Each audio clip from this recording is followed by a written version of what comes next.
The ugly duckling. In this story, a grey duckling is ridiculed by his siblings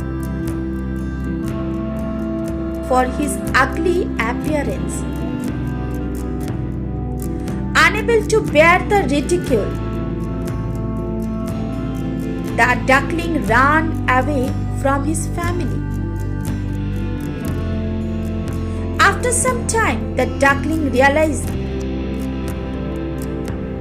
it is a beautiful swan, not a duck.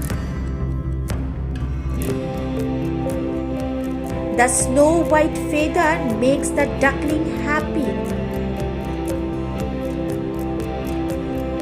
and gain the confidence to face the world, not to judge others by their looks.